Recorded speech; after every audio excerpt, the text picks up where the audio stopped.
Today is our third episode.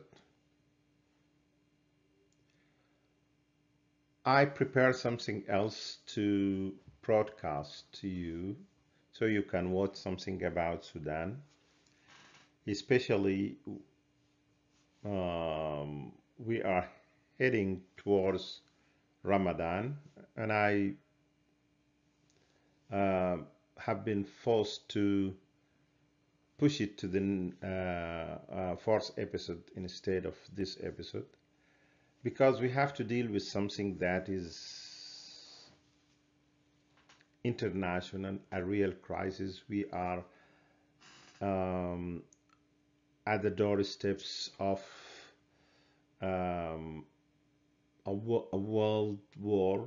It could be the World War, World, World War III, and this is all about the Russia's war on Ukraine. The problem of this war, it has two phases. First of all, it is a real human crisis because now Ukraine is just punished because it is the direct neighbor of Russia, and it has border to Russia. It's bordered from both sides, the north and the east side, and this is I don't understand why it should be a problem, but it is a real problem. And the second thing is that Ukraine actually separate, or actually it bridges the distance between Russia and Europe, which makes Russia crazy, especially Ukraine. Final choice is to join the NATO. That means in military point of view, that means you put Russia in danger because all the fire, it will be under NATO fire anytime. And Russia would like to have a buffer zone between the NATO and the Russian forces.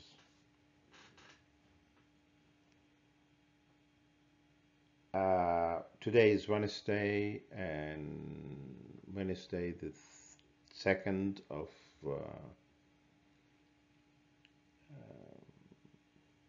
March, and actually it is the 7th day of the Russian wars on Ukraine.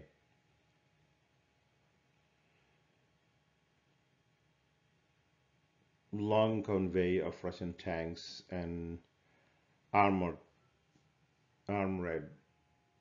vehicles inching closer to Ukrainian capital, and fighting is intensifying everywhere in the Ukrainian cities. Yesterday, Russia actually hits the second largest city in the Ukraine, Kharkiv, led to the death of 70 Ukrainian soldiers.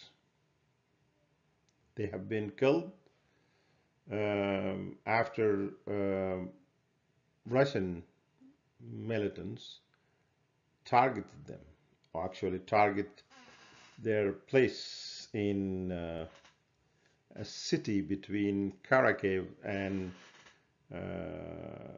cave called Octorica.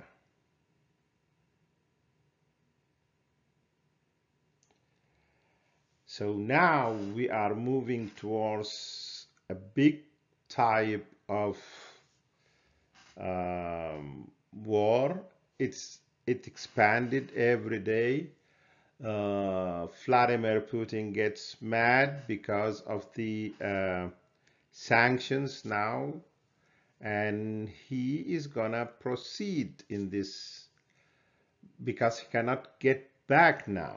It's very difficult to surrender now or to get back now. He is going to use his power to the maximum in order to bring the NATO into the table so they can sit together and come to conclusion that cannot hurt Russia in the future, and also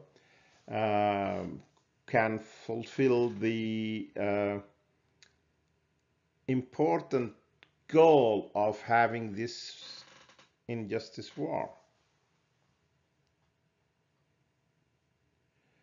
Ukrainian soldiers now they know that they have to fight for their country.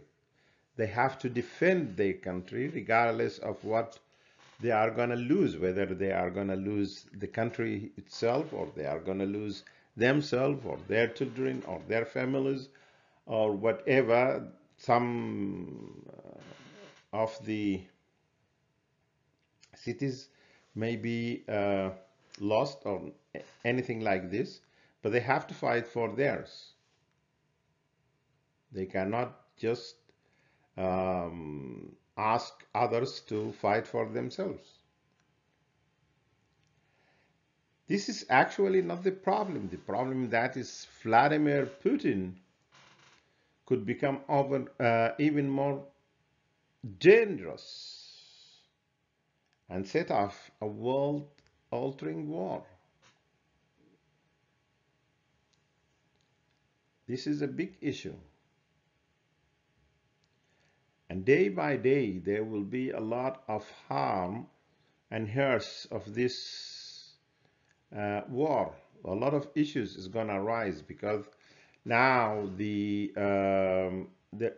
problem of gas transfer between Russia and Europe, there are a lot of problems. The effect of the Western sanctions is going to appear after some time, and this may push him to be more violent and also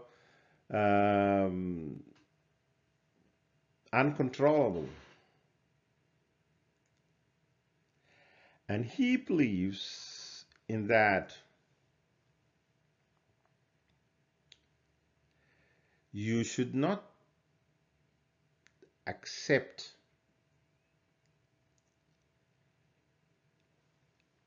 an expensive watch that as a present, because the only thing it's gonna tell you is when your family is gonna be raped. So this is his thinking.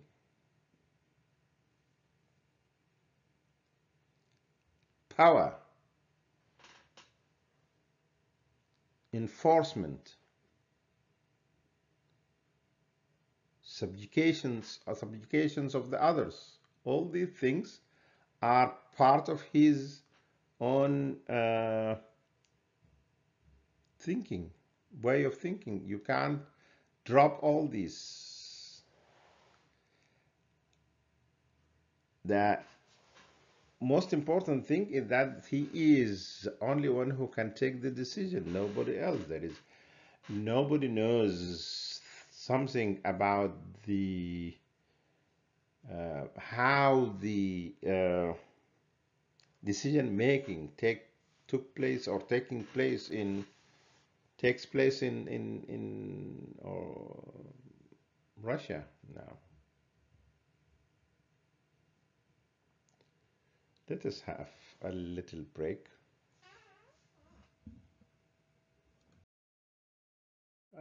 In this episode, we wouldn't like to be like a news room that shed some news to the world, indicating what is happening actually. But actually, I would like to discuss the problem from the humanitarian point of view. There is a war. It is a big war. It might be or probably be or a third big world war, and all the world now acknowledge that it might also add to the fire um, some oils from other places. NATO is not will not withstand uh, Russian troops for a long period of time moving around him or in front of him. It's going to be very difficult to the NATO. It's going to be difficult to the integrity of the European Union, to the integrity of the United States, and this will add actually more fuel to the fire. Uh, so what about the civilians, the Ukrainians? Because across Ukraine, civilians continue to bear the brunt of the conflict, with families and children huddled in underground subway stations, basements, and other shelters. Some of them died, and some of them are now in the front line. So how they can do, what they can do actually, how huge the crisis will be, and how many people is going to die now. How many people are going to die now and sacrifice for the sake of their country and for the sake of the world, um, and to what extent the damage will be. The International Committee of the Red Cross and Red Cross Federation said they fear millions of people face extreme hardship and suffering without improved access and a rapid increase in humanitarian assistance. This is have been uh, quoted from Reuters and others. And if this is the case now, just today, the seventh day of the war, what could be the what how we can imagine together if this war extend for 70 days, for 7 months, for 70 months, for 7 years, nobody knows. What types of weapons are going to be used? How many people is going to kill? Who is going to involve on the ground in this problem, in this war? Uh, Things are going to expand till it becomes uncontrollable. So how we could solve this problem, how we can do that as the humans?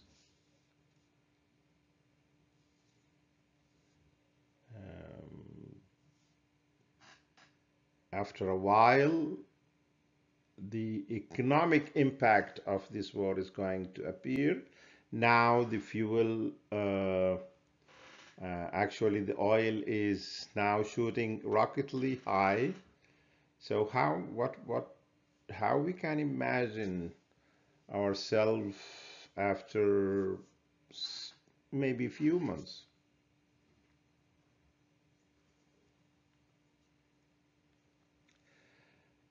Till now,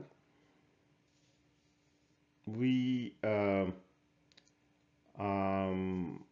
are suffering from the impact of the COVID-19 pandemic. So what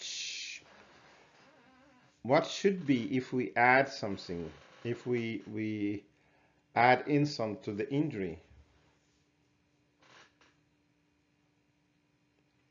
by this war? Where is the diplomacy? Where are the politicians all over the world? How things are should be stopped? Those questions need to be answered as quickly as possible. Otherwise, we are going to find ourselves in a deep um, actually, even I can't explain what I would like to say. This is just an iceberg summit. This is the summit of the iceberg. 7 days and all everything is now stopped. People are turned crazy everywhere. Nobody gives a real answer. Nobody can stop this uh, dictator. And I agree with that Russia has to have some sort of security, but it should not be upon the shoulders of others. It shouldn't be like that. Something should be changed. And uh, I do not understand how we are going to solve this problem. This is not a news program now. I'm just trying to um, bring something to the table so we all of us can think about it, regardless of what types of answers are going to be shed in order to solve these problems. Whether a local one, like you see, just answer this video, or even you share your opinion with others that who are more potent to give some information and try to solve the problem. Let us have a little break.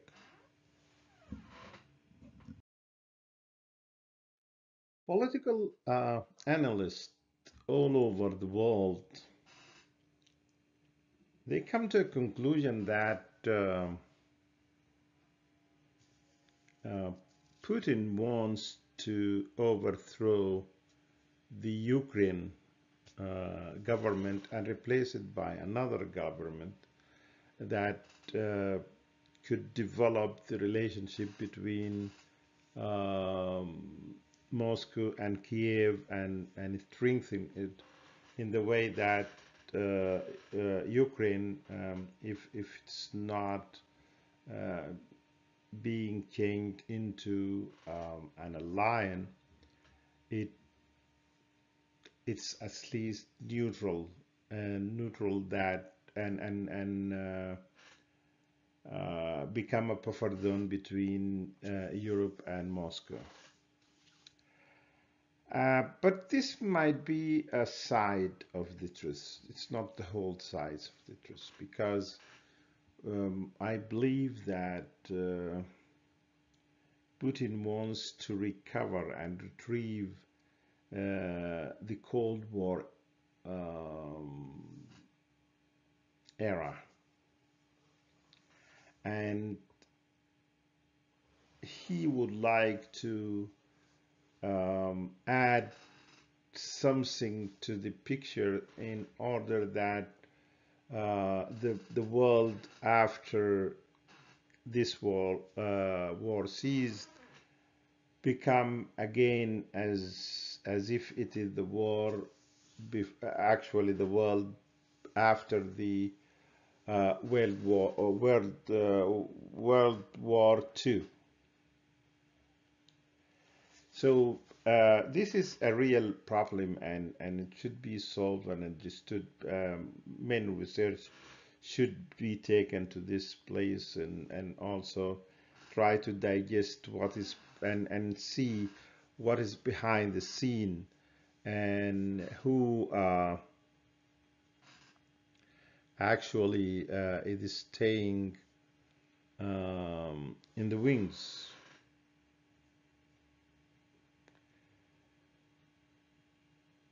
Still, we cannot neglect that Putin could drive this war to the edge of a changing it into a nuclear. I'm not saying that it's going to be a nuclear war that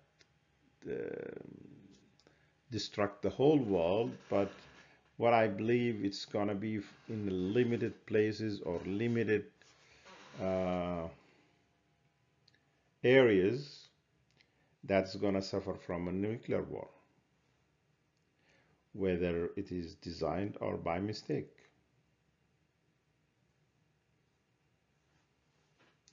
And actually, this is also one of the Western officials' opinions that this man can easily push the world into a nuclear war. So still people are trying to work on it, but it is a one-side game. Nobody knows who is going to lead after Putin.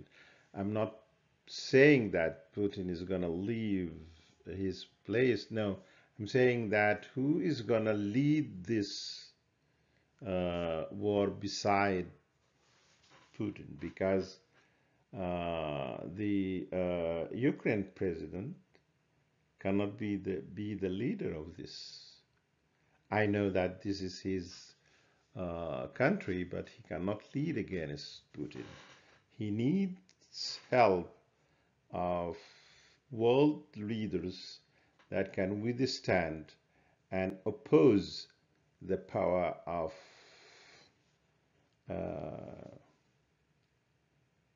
Putin. And actually, it is a honey dream of Ukraine when it gets its independence.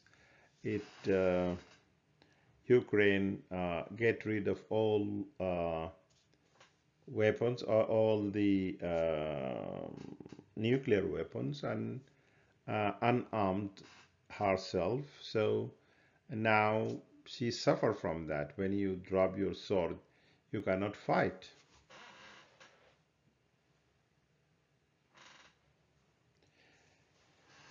The sanctions, which is now the second weapon used against Russia,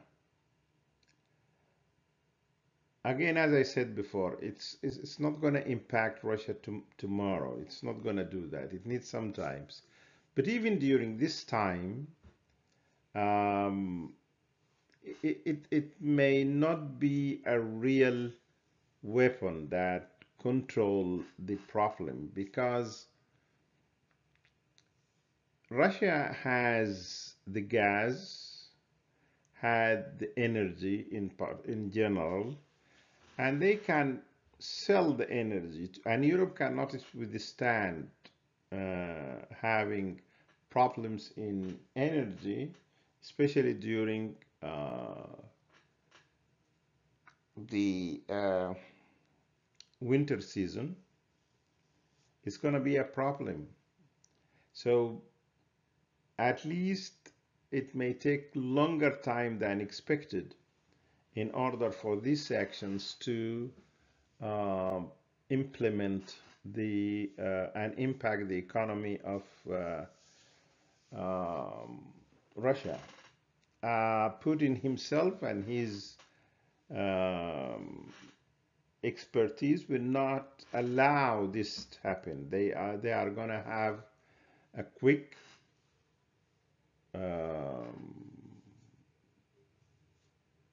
war that end with the result that they would like to have. So relying on this is not going to be relying on the sanctions, at least for the next year, may not be a real solution for the problem. And another door may be open to give a solution is the good relationship between Russia and China. And here you have to add China as the main pillar of the solution. You can't put it away. You can't avoid China. China should come to the table and discuss things together. They may have solutions that other people do not have, or also they may have influence among Russian government nobody can have. So they may quickly come to the conclusion and at least reduce the impact on Ukraine of this war. So China is the main player. You cannot put it away from the pitch of the soccer game or football game, and then you ask yourself, is a solution? So we have to add this part to the